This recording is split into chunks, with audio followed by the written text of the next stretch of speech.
What is going on, YouTube? It's Tyler from Mission VR, where it's my mission to bring you guys good quality VR content. So today we are going to be reviewing Yupitergrad, which is a VR platformer, puzzle solver, parkour extravaganza, Spider-Man cosmonaut in space simulator. I hope that wasn't too much for everybody to digest, but that is kind of what this game is. So we're going to be getting into all the goodies with that here in today's review. So make sure you guys do drop a like on this video, subscribe to my channel, and let's go ahead and hop on into our content section here.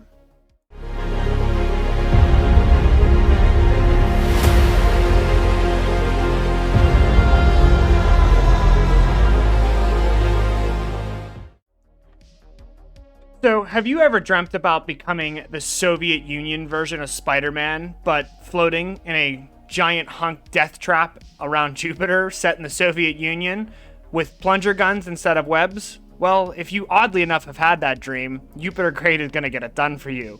So, I like to start with content. What are you actually going to be getting into this game for the price tag of $14.99 on Steam VR and the Oculus Store?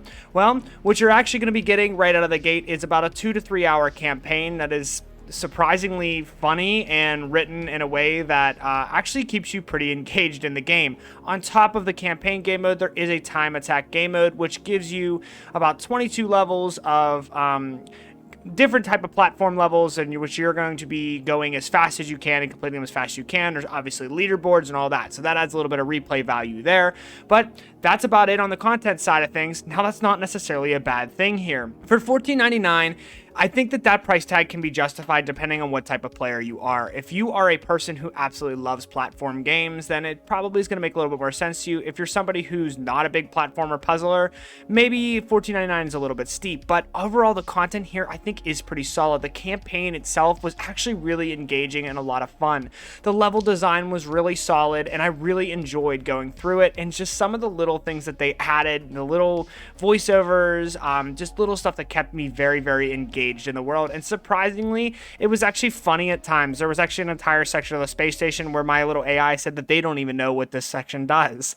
And just again, it kind of gives you that sense of being in a Soviet Union, like a funny Soviet space station atmosphere where, it's Russian, it does what it does and that's it. No one needs to ask any more questions about it. And meanwhile, half of the systems don't even work anyways. And the crew is on a short vacation, so the space station is completely vacant. Now, I don't understand how it took me 6 years to launch from Earth to the actual station, and yet the crew went on a vacation. Don't know where they're vacationing to. We're around Jupiter, but hey, whatever. We're not here to ask questions about the story. We're here to swing our plunger guns around and, get this peckle into the container as fast as possible. And that is really what this game is all about. It's just swinging from place to place, dying a ton of times and trying to traverse some of these objectives, but also working through a actually surprisingly decent story for a game like this. It's certainly not going to win any Oscars, that is for sure, but the story is engaging enough to keep you playing, honestly long enough for me to play through the entire game in one sitting,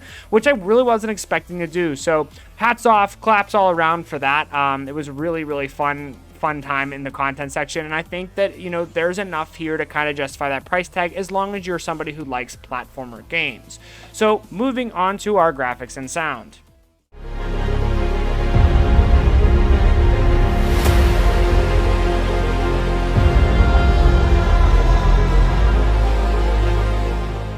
So when it comes to our sound design here, there's really not a ton of sound in the game other than, the environment itself, which is just your generators running, mixers mixing, fans running, fire blowing, different things. And that's all done very, very well. No complaints there at all. The voice acting, surprisingly, is actually decent in this game. And it does give you the overall immersion of feeling like you are working as a cosmonaut, and I think that that's certainly a really nice experience to have.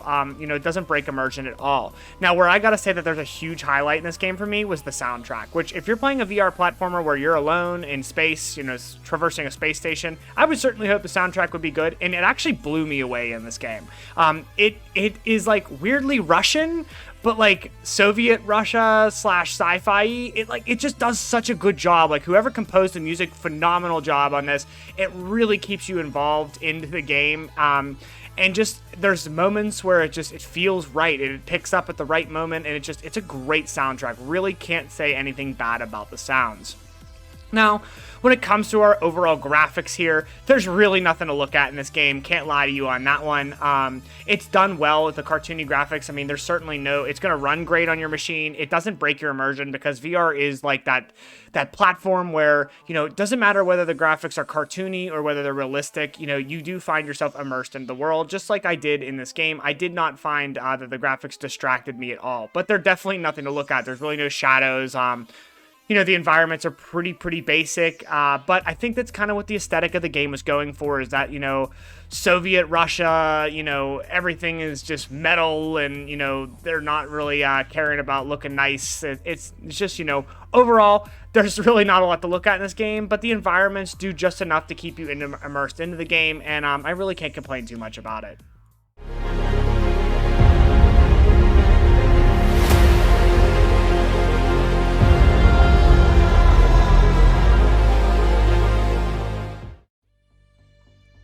So when it comes to my overall verdict on Yupitergrad, I think this game is actually pretty fun. I was pleasantly surprised. This is really not usually my style of game. It's not something that I would just be like, oh man, I can't wait to pick that up as soon as it comes out. But, with that being said, I really enjoyed my playthrough through this. Like I said, I could not put it down. And, I really did think I was going to play for a little bit and then go play a different game and then come back to it at another point. And I did not. I played straight through. The story kept me engaging. The levels were challenging enough and I died plenty of times to justify me continuing to come back for more there. One thing that I really liked about this game was a little bit of the world building, which is, again, really surprising for a small title like this. I just did not expect them to have the level of world building that they kind of did. Like, I was on the space station and my little assistant kept me with updates about, like, what's going on with, like, in this world, right? And there's just little things where, they're making comments about the capitalists, and if obviously if you know anything about history, you'd understand that Soviets, they hated capitalism. Obviously, they're a communist country, but it just a little small comments like that, and what they're actually doing with the world and all that stuff. It kept me engaged in the game. And then the general's updates, and you're on this mission to restore this space station to try to help your communist friends out here, which is not something that I would ever recommend doing in real life. Oh, sorry, what? But either way, that's what you're doing in this game, and it's hilarious until the end when there is a slight twist where you actually I'll leave it for that. But it is a really fun title. I actually enjoyed this a lot, and if you are a platformer/puzzler, I think you should absolutely pick this game up. It's going to give you a good 3-hour run of time, plus the time attack mode, which you could really put an infinite amount of time into. So there is a lot there for if you're that type of game player. Now, if you're somebody who's like, hey, I'm new to VR, I might get motion sickness, I'm somebody that prefers like shooter games or realistic graphics, probably stay away from it. You could probably spend your $14.99 elsewhere, but overall, like I said, if you're a puzzler and a platformer, a fan, this game's really fun, and you're gonna have a really good time playing it. I did enjoy it so much, and I absolutely do recommend. Well, guys, that is it for this video. I hope you guys found it informative and you're making a decision on whether or not you're going to buy this game or not. Like I said, if you are a platformer fan, absolutely cannot go wrong with this title. It is a lot of fun, and it did keep me very engaged. So keep that in mind. I really am trying to be the gold standard in reviewing for VR games, so I hope you guys did enjoy this, and do let me know in the comment section if you felt like I missed anything in my review. But overall, pretty solid title, and I do recommend it. So make sure you guys do drop a like on this video, subscribe to my channel, and I will see you guys in the next one.